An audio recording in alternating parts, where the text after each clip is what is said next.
Welcome to Uncaged, a show that celebrates thought leadership from today's top business leaders. The program provides a voice to amazing executives from around the globe who are shaping the world of business today and mapping the path to the commerce of tomorrow. Today we have Stacey Staaterman on the show. Hey, Stacey. How you doing? I'm great. And we're going to be talking about Stacey's business, Stacey Staaterman Coaching. And we will go through, I think, really kind of like some really interesting inflection points that are happening today with Generation X and some of the challenges that they face, as well as really kind of a focus on my beloved career. I know many of you know that I worked in the advertising and marketing industry for the majority of my career, as did Stacey. And so we'll be talking about the unique challenges that advertising and marketing professionals are facing as well in terms of their needs for coaching. But before we do that, let's go into your background a little bit. Tell us a little bit about yourself, Stacey, and your career today. So I'm currently a leadership and career growth strategist, and I primarily work with people from advertising, media, entertainment, and journalism. And the reason that I came to this business, which I've been in about 7 years, is because I love media and advertising and communication people in general. And my background in my first career was in media and advertising. So I worked for more than 20 years for some of the best in the business, helping strategic partnerships come together, working on industries of all kinds, from tourism, travel, luxury, automotive, working for companies such as American Express and Time Inc. and Fast Company. And I had a great time for many, many years, loved bringing those relationships together and leading sales and marketing teams. And, then one day I sort of recognized that I was spending a little more time wishing I was doing something else, although I wasn't quite sure what that would be. And so I started to work with a coach myself and sort of followed this pathway of exploring several tracks that I could move into. I was highly influenced and remain very influenced by Rashad Tabakawala. And he spoke at my last national sales meeting that I probably will ever attend as a sales and marketing leader. But he said in the presentation to our group, the future doesn't fit in the containers of the past. And honestly, that hit me like a 2x4. And I'm like, I have got to get my act together and figure out what my next path is. And so in a nutshell, that's what's landed me in the space of career growth work and leadership development work for the industries that I still love. That's great. And I can tell you that Rashad, I think, probably has had that effect on so many people. I would have to say, I'd have to include myself in that category, Stacey. I had the joy of working for Rashad earlier in my career. And I would say that those types of statements were a daily occurrence with Rashad. Yeah, So lots of wisdom that he offered, has always offered all of us.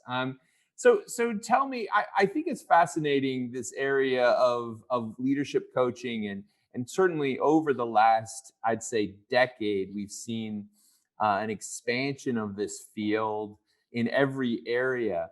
But I'd love to kind of understand more about how this plays into the world of media and marketing, and how those types of companies are embracing it, and some of the challenges that they face. Yeah, that's a great question. It's interesting because, of course, coaching for many years, and certainly probably the first half or more of both of our careers, was what you got when you were in trouble. When things were not going well, you might get assigned a coach, which was basically a cursory attempt to rehab you, which never really resulted in rehab. It always resulted in firing. And I put people on that track myself back in my time.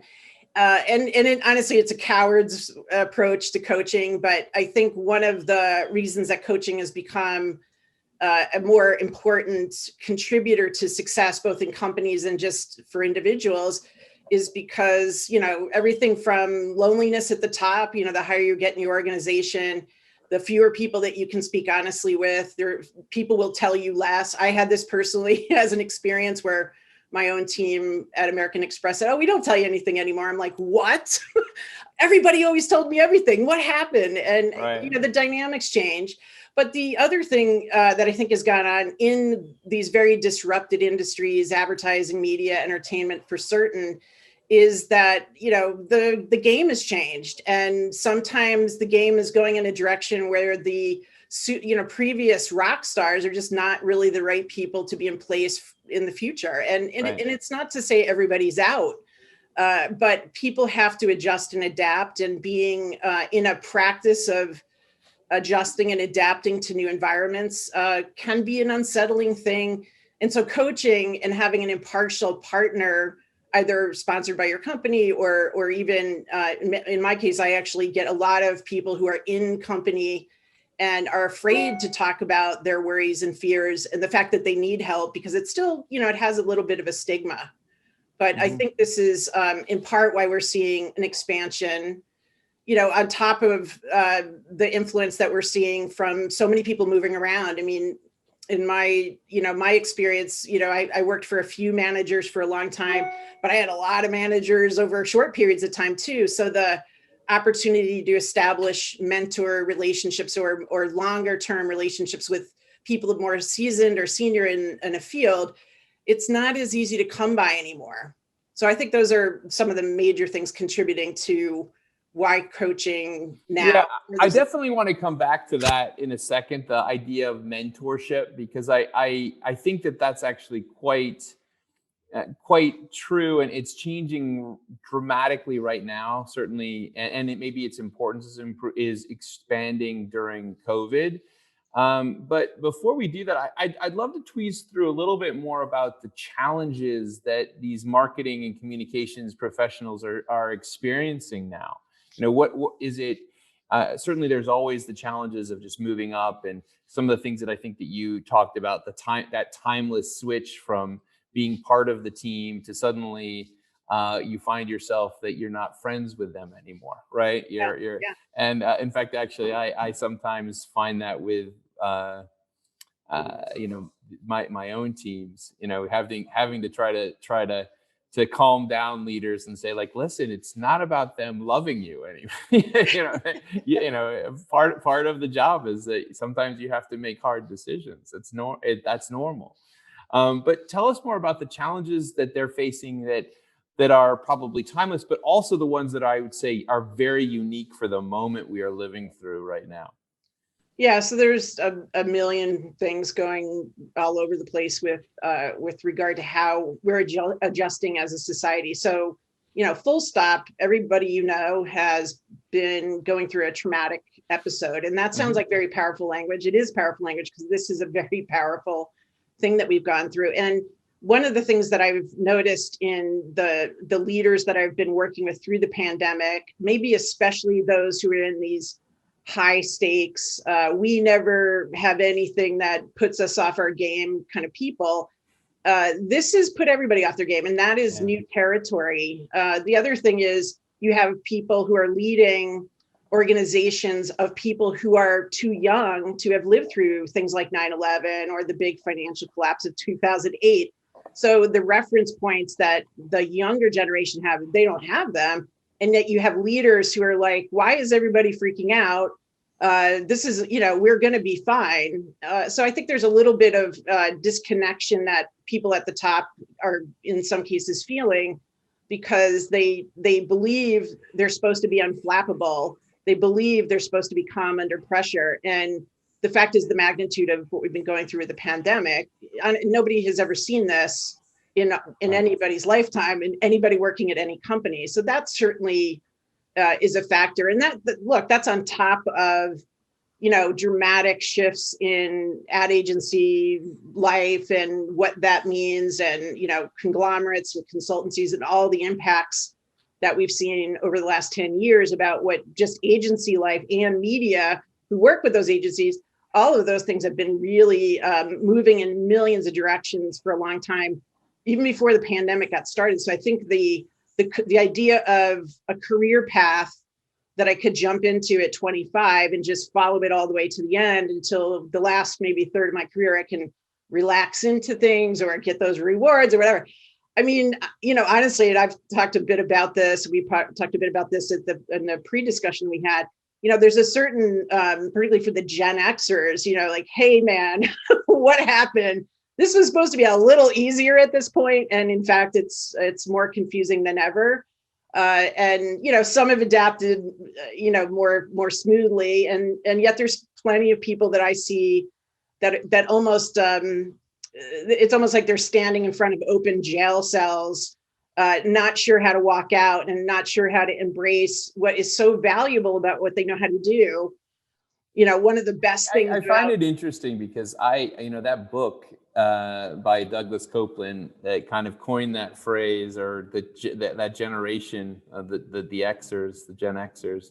Really, it was a great book. It actually, I remember reading it. It definitely had an impact on my life. But I would say that I feel like our generation's kind of split somehow, in that regard. Half of the folks are kind of desperate to have exactly what their predecessors had. And then I would say the other half have really kind of been really I would say almost like the creators of this digital world that we live in, and so I'd be curious to kind of hear how you see that divide playing out. Yeah, I mean, for sure, there's a divide, but I think the universal experience, Gen Xers have is, essentially what we used to call the midlife crisis. It's just taking different form, and it has different factors to it. But I think most people who get to a point where maybe they have a more complicated life, they have kids and house and other stuff that they want to have space for. Certain industry areas are not terrifically good at making space for those things, and I think that's a real shocking no somehow it's shocking to many people. Is, you mean the company doesn't really care if I get to the softball games and whatever? And it's like, no, they really don't. But it's our responsibility to sort of make space for it. And frankly, I think Gen X is learning a lot from how the millennials, especially the younger millennials, are navigating, because they will not put up with the things that Gen Xers does. I mean, I have friends who said, like, their first or second job, and now they're, in their late 40s or 50s. Part of my job used to be to go get drugs for my boss in the Upper West Side. I mean, that would never happen today. And honestly, I think only Gen Xers would do that. Millennials would never have done that. It's very true. I think that there is that conversation that occurs between I'd say Gen X and probably younger millennials, Yeah. and where the younger millennials really are desperate for it to be a situation where they're not not impacted, right? So Yeah. absolutely. Yeah, for sure. I mean, my hope for whatever age of anyone who's in sort of the creative space or communication space is that they recognize how valuable their experience being disrupted for years. I mean, if you've been somebody in advertising, media, entertainment, and journalism, you have 20 years of experience in disruption. So it kind of uniquely prepares anyone, Gen X or millennial or whatever, to be thriving during this time. And yes, the job titles are going to be something different, and maybe the roles will be something different, or maybe they'll happen in a different place, but the skills and the resiliency and the ability to adapt and create, something out of, a roll of duct tape and 3 paper clips is an amazing skill. So that's really one of the things I like to work with people on, is recognizing there is a place for you. It doesn't look like you thought it was going to, but doesn't mean it's not valuable. Doesn't mean you can't be really successful. Doesn't mean you can't make a lot of money. So, I mean, with the challenges that people have been facing during the pandemic, tell me a little bit more about that. How have they been coping with the challenges of remote work, and how are you helping them through that? What are some of the methodologies and approaches that help those individuals? Yeah, I mean, simply organized, what all human beings want, no matter what's going on, is we want predictability, we want relationships, and we want rewards. Those are the three things. Everything we do is really set on getting all of those things in balance. And so what's been really important for people in this particular time is to recognize likely your routines are obliterated, likely, the structure and the fact that you were going to do this roughly every time, or you were going to be in these sort of meetings, all of that's been kind of destroyed or twisted. And so for people that are really struggling, especially the people who've been living alone, or people that have been dealing with homeschooling their kids at the same time that they're having a full-time job, which I understand, I've been in that boat too. It's, the importance of rewriting and creating new routines that hopefully you don't have to keep forever. Nobody wants to do some of this forever. But the fact is, we need to have that kind of structure. Human beings crave that. And so when we lean into that and embrace, we've got to lead ourselves through this in a powerful way. Otherwise, we are going to continue to feel really terrible. And there's, certainly been lots of social isolation and related depression and all the things that you've read about, which, those are trickling into, every Zoom meeting, every conversation. There's a lot of people who wonder, does anyone even know I'm here anymore? So attending to those feelings and being an observer of what's going on in the, one's own heart and mind is the beginning of sort of mapping it out. I know that you mentioned to me before we started, Stacey, that you drew a line between, that many companies might have offered tools like, maybe a meditation course or something online, but that wasn't enough. So tell me more of like what do you think that companies need to be adding on to those types of basic things they're doing? Yeah, no, for sure. This is the time to audit from top to bottom. How are you supporting your team? And to recognize that as a corporation, you're probably going to navigate in areas that you wouldn't have felt were your responsibility before. But if you opt out of providing additional support for people to process and design new routines or whatever it is that you might have thought, hey, they got to work this out on their own. If you opt out of that, you're really relying on people to pick up that task on their own. And we're just not seeing that. So, we're going to need everything from the meditation and special additional programming, certainly supporting leaders with opportunities to access, a coach or some kind of impartial, support structure is going to be critical. I think one of the big, worries that people have, no matter whether you're living alone or living with a bunch of kids homeschooling, is, I think I'm failing, or I'm worried I'm failing, and I don't really know how to get out of this. And am I failing? So there's a lot of questions right now around failure, and that's difficult for the company directly to be in the middle of the conversation because it requires a lot of vulnerability. And a lot of people are just unwilling to go there. So I've seen, a huge uptick in my business, just in terms of individuals trying to work this out on their own, as well as companies going, hey, we need a plan. We need a more comprehensive support structure for our team. And we can see if we don't do it, we're going to continue to have, things, working less smoothly than before, because for sure, whatever problems you had before the pandemic basically just had gasoline thrown on them during the pandemic. So if you had issues with, difficult leaders or people not following or communicating very well, it's probably only gotten worse as a result of the pandemic.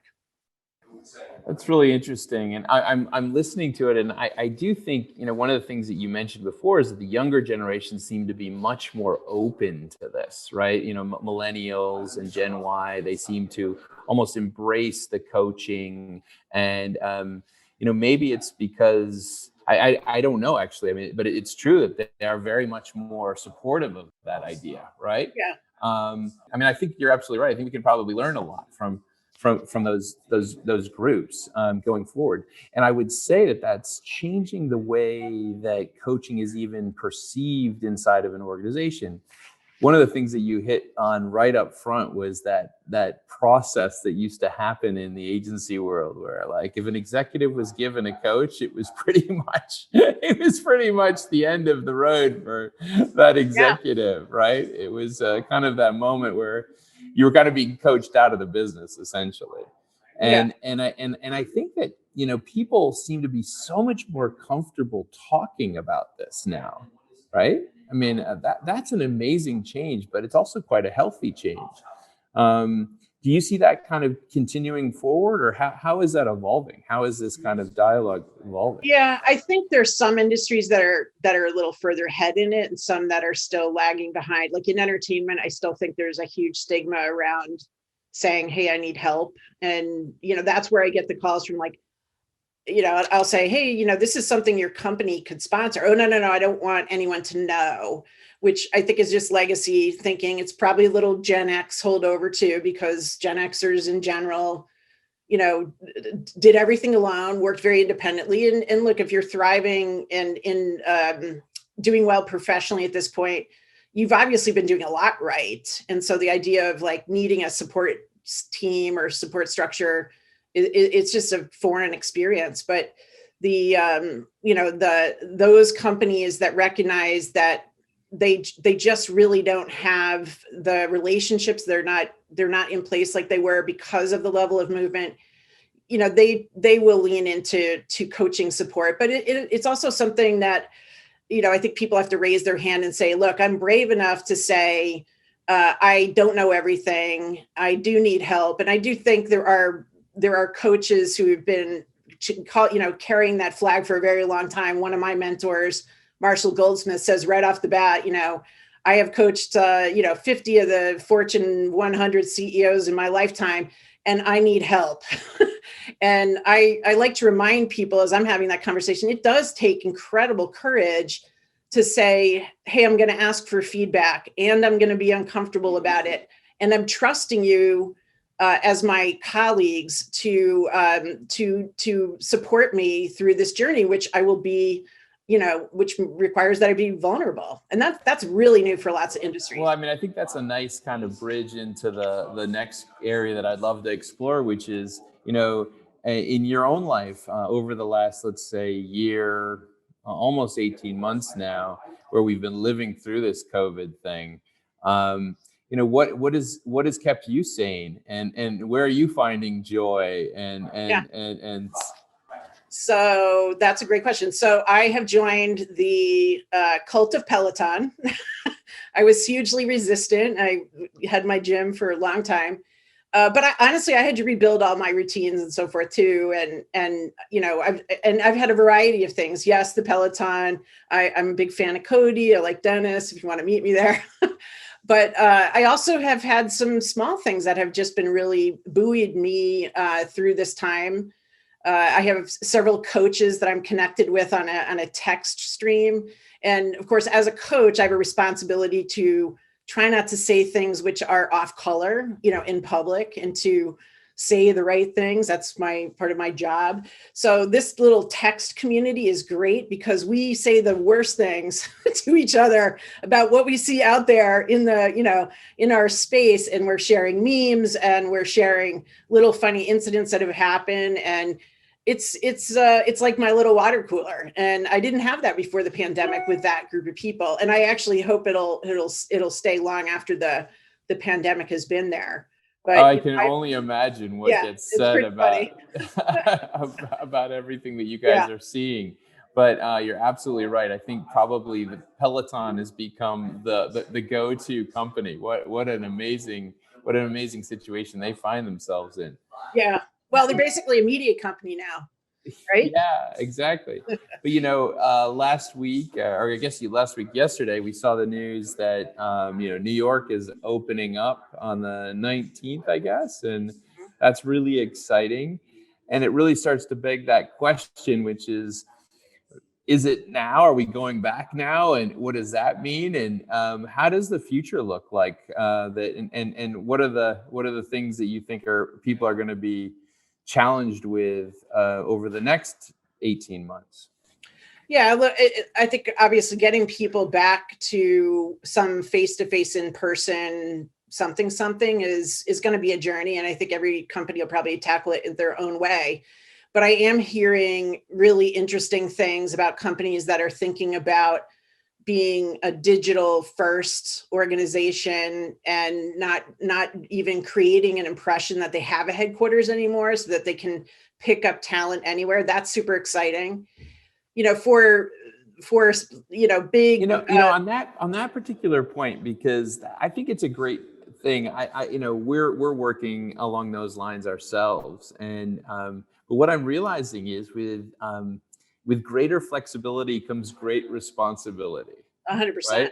Yeah. And I think that will be the interesting thing, which is I think we've all craved that flexibility, that freedom, but at the same time you lose some of the structures there, right? Yeah. I Yeah. think you were referring to that earlier. The kind of the mentorships that appear in offices disappear in that situation.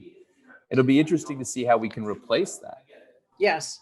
Well, I think we'll end up in some cases where majority of the company experience will be maybe remote, and then several times a year we'll have a much bigger or more frequent gatherings at hopefully fantastic resorts that we want to go to, with guest speakers and coaches. But I think everybody's they're gonna Yeah, approach it Stacey the right Staaterman on stage available. in the Aruba event. Yes. Yeah. And look, I had a Zoom call the other night with three of my former colleagues at American Express, and I'll never regret the time that I spent in those little spaces and going to all those meetings, and we were reminiscing and having some great reflections on how wonderful that was. But we now have this sense that it is possible. And by the way, so many industries, especially the ones that I work in, really thought it was impossible to do business and get good results remotely. And now, of course, that's been proven to be, in some cases, the opposite. So I think it's going to be, a mix of things. And I also think we have this big journey, which is to get people feeling that it's okay to go in person or go to a salad bar or whatever. That is not a small task. On one hand, I do think we're going to have to push people a little bit to try it. And I'm sure companies will try to do that. And I'm already hearing that, people will be like, hey, I'm in the office and we just ordered a fabulous lunch and you're missing it. I don't know if that's going to do it for everybody. But I think we got to make our own choices. But I am excited that, for many people who want to do something different or take their experience and take it in a new direction, this opens up, the field. I mean, it basically takes geography off the table in many cases. I agree, and I guess it's just coming back to that point, which is, as much as we've always talked about those ideas, I'm excited to see how that will play out in terms of people really, really wanting this or not. Like, it's one thing to say like, oh, I want to work at home, et cetera. But then suddenly you really have to kind of, this new world requires a much, much more robust form of self-responsibility. 100%. And I'm excited. I personally love it, but I wonder if it's right for everyone, and that's going to be, I think, one of the great challenges. Yeah. Stacey, I've really enjoyed talking to you today. We've been talking to Stacey Staaterman of Stacey Staaterman Coaching. We've been talking about the challenges that marketing and agency and media leaders are facing right now, and the opportunities that they are going to be able to embrace through taking advantage of coaching, and talking about what Stacey and her team are actually doing in that area. Stacey, thank you so much for being on Uncaged today, and I look forward to talking again soon. Thank you so much. Cheers. Bye-bye.